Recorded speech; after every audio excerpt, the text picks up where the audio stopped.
തിരുവനന്തപുരം മുതൽ ആലപ്പുഴ വരെ നീണ്ട വിലാപയാത്രയിൽ പങ്കെടുത്ത ലക്ഷക്കണക്കിന് വരുന്ന ജനങ്ങളും ആ ധീര വിപ്ലവകാരിയെ ഒരു നോക്ക് കാണാൻ തടിച്ചുകൂടിയവരാണ്. കനത്ത മഴയിലും കൊച്ചുകുട്ടികളും സ്ത്രീകളും മുതൽ വൃദ്ധർ വരെ മണിക്കൂറുകളോളം VSനെ കാണാൻ തിരുവോരത്ത് കാത്തുനിന്നതും ആലപ്പുഴയിലേക്ക് ഒഴുകിയെത്തതുമെല്ലാം വേറിട്ട ഒരു കാഴ്ച തന്നെയായിരുന്നു. ഇതിൽ ഭിന്നശേഷിക്കാരും ഉണ്ടായിരുന്നു എന്നുള്ളതും കേരളത്തിന്റെ മനസ്സാക്ഷിയെ തൊട്ടുണർത്തുന്ന ഒരു കാര്യമാണ്. ശബ്ദം വരെ നഷ്ടമാകുവാൻ സാധ്യതയുള്ള ശസ്ത്രക്രിയയ്ക്ക് വിധേയനാകാൻ പോകുന്ന ഒരു യുവാവ് ആശുപത്രിയിലേക്ക് പോകും മുൻപ് ചേതനയേറ്റ VSന്റെ മുഖത്ത് നോക്കി മുദ്രാവാക്യം വിളിച്ച് സായൂജ്യമടങ്ങുന്ന ദൃശ്യങ്ങൾ നമ്മൾ കണ്ടതാണ്. ഇങ്ങനെ വൈകാരികത ഉയർത്തുന്ന നിരവധി ദൃശ്യങ്ങളാണ് VSന്റെ വിലാപയാത്രയും മൃതദേഹത്തിന്റെ പൊതുദർശനവും സാക്ഷ്യം വഹിച്ചിരുന്നത്. കടുത്ത രാഷ്ട്രീയ എതിരാളികളായ നേതാക്കളെല്ലാം തന്നെ VSനെ കാണാൻ മറ്റെല്ലാ പരിപാടിയും മാറ്റിവെച്ചാണ് എത്തിയത്. അവരിൽ പലരും പല തവണയാണ് VSനെ അന്ത്യോപചാരം അർപ്പിക്കാൻ എത്തിയിരുന്നത്. ഇതിൽ മണിക്കൂറുകളോളം റോഡരികിൽ കാത്തിരുന്ന് VSന് ആദരവ് അർപ്പിച്ച മുൻ ആഭ്യന്തരമന്ത്രിയും കോൺഗ്രസ് വർക്കിംഗ് കമ്മിറ്റി അംഗവുമായ രമേശ് ചെന്നിത്തലയും ഉൾപ്പെടും. മൃതദേഹം വഹിച്ചെത്തിയ വാഹനത്തിൽ കയറിയാണ് രമേശ് ചെന്നിത്തല VSന് അഭിവാദ്യം അർപ്പിച്ചത്. കേരളത്തിന്റെ ചരിത്രത്തിൽ ഇന്നുവരെ ഒരാൾക്കും ലഭിക്കാത്ത തരത്തിൽ വൻ ജനപങ്കാളിത്തത്തോടെ അന്ത്യയാത്ര നൽകി VSനെ ഇങ്ങനെ കേരളം യാത്ര അയക്കുമ്പോൾ മലയാള സിനിമാ ലോകം അദ്ദേഹത്തോട് കാട്ടിയിരിക്കുന്നത് വലിയ നെറുകേടാണ് എന്ന് തന്നെ പറയേണ്ടി വരും.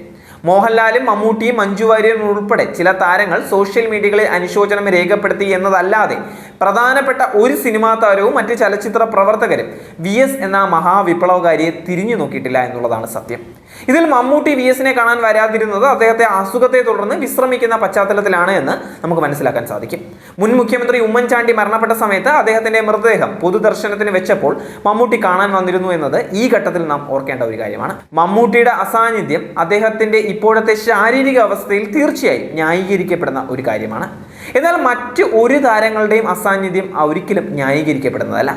ആലപ്പുഴ ജില്ലക്കാരായ ഫഹദ് ഫാസിലും കുഞ്ചാക്കോ ബോബനും ഉൾപ്പെടെയാണ് VSനോട് മുഖം തിരിച്ചിരിക്കുന്നത്. തന്റെ വ്യക്തിപരമായ താല്പര്യം മുൻനിർത്തി എവിടെ പോകാനും മടിയില്ലാത്ത നടൻ മോഹൻലാൽ എന്തുകൊണ്ടാണ് VSനോടുള്ള ആദരം ഒരു സോഷ്യൽ മീഡിയ കുറിപ്പിൽ മാത്രം ഒതുക്കിയത് എന്നത് തീർച്ചയായും മറുപടി പറയേണ്ട ഒരു കാര്യമാണ്. ആർക്കും എവിടെ നിന്നും ഒറ്റ സെക്കൻഡിൽ ഇടാൻ പറ്റുന്ന ഒരു പോസ്റ്റ് അല്ല രാഷ്ട്രീയ കേരളം മോഹൻലാൽ ഉൾപ്പെടെയുള്ള താരങ്ങളിൽ നിന്നും പ്രതീക്ഷിച്ചിരുന്നത്. ലാൽ ഉൾപ്പെടെയുള്ള VSനെ അവസാനമായി ഒരു നോക്ക് കാണാൻ താരങ്ങൾ കൂട്ടത്തോടെ പോകുമായിരുന്നു എന്നാണ് മാധ്യമ പ്രവർത്തകർ അടക്കം പ്രതീക്ഷിച്ചിരുന്നത്. പ്രത്യേകിച്ച് ചലച്ചിത്ര ലോകത്തിന്റെ തലസ്ഥാനമായി അറിയപ്പെടുന്ന കൊച്ചിയോട് ചേർന്ന് കിടക്കുന്ന അയൽ ജില്ലയായ ആലപ്പുഴയിലേക്ക് താരങ്ങൾക്ക് എളുപ്പത്തിൽ എത്താൻ കഴിയുന്ന ഒരു ദൂരം തന്നെയാണ്. ഇനി ആൾക്കൂട്ടമാണ് പ്രശ്നമെങ്കിൽ കൂടി സെക്രട്ടേറിയറ്റിലെ ദർബാർ ഹാളിൽ വെച്ച് പൂർണ്ണ സുരക്ഷാ സംവിധാനത്തോടെ ഒരു സമ്മർദ്ദവും ഇല്ലാതെ തന്നെ തിരുവനന്തപുരം സ്വദേശിയായ മോഹൻലാലിന് VSന് അന്ത്യോപചാരം അർപ്പിക്കാൻ സാധിക്കുമായിരുന്നു. എന്നാൽ ആ അവസരവും മലയാളത്തിന്റെ മഹാനടൻ എന്നറിയപ്പെടുന്ന ആ നടൻ വിനിയോഗിച്ചില്ല. ലാൽ മാത്രമല്ല മറ്റു പ്രധാന താരങ്ങളും സംവിധായകരാരും തന്നെ VSനെ തിരിഞ്ഞു നോക്കിയിട്ടില്ല എന്ന് തന്നെ എടുത്തു പറയേണ്ടി വരും. ഇതിന്റെ കാരണം എന്താണ് എന്നുള്ളതിന് മോഹൻലാൽ ഉൾപ്പെടെയുള്ള ചലച്ചിത്ര ലോകമാണ് മറുപടി പറയേണ്ടത്. പണം ലഭിച്ചാൽ എവിടെയും എന്തിനും പോകുന്ന ഒരു ഉളുപ്പുമില്ലാത്ത താരങ്ങൾ എന്ന് പറയേണ്ടി വരികയാണ് ഇപ്പോൾ. VS ഉയർത്തുന്ന ആശയത്തിനും നിലപാടിനും എതിരായതുകൊണ്ടാണ് സ്വയം മാറി നിന്നതാണ് എന്നാണെങ്കിൽ അത് തുറന്നു പറയുക തന്നെ വേണം.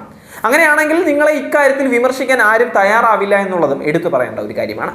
ഹേമ കമ്മിറ്റി റിപ്പോർട്ടിലെ പ്രസക്ത ഭാഗങ്ങൾ ഇതുവരെ പുറത്തു വന്നിട്ടില്ല എങ്കിലും താരരാജാവ് മുതൽ നിരവധി സിനിമാ താരങ്ങൾ സ്ത്രീകളെ പീഡിപ്പിച്ചതും മോശമായി പെരുമാറിയതും തുടങ്ങി ലഹരി ഉപയോഗിക്കുന്ന താരങ്ങളുടെ വിവരങ്ങൾ വരെ ആ പട്ടികയിലുണ്ട്. ഏത് സ്വാധീനവും ഉപയോഗിച്ച് ആര് തടഞ്ഞു വെച്ചാലും അധികം താമസിയാതെ തന്നെ ആ റിപ്പോർട്ടിലെ മുഴുവൻ വിവരങ്ങളും പുറത്തു വരും എന്നുള്ള കാര്യവും ഉറപ്പ് തന്നെയാണ്. അതുവരെ മാത്രമേ ഉള്ളൂ ഈ താരപ്പകിട്ട് എന്നുള്ളതും ഒരു യാഥാർത്ഥ്യമാണ്.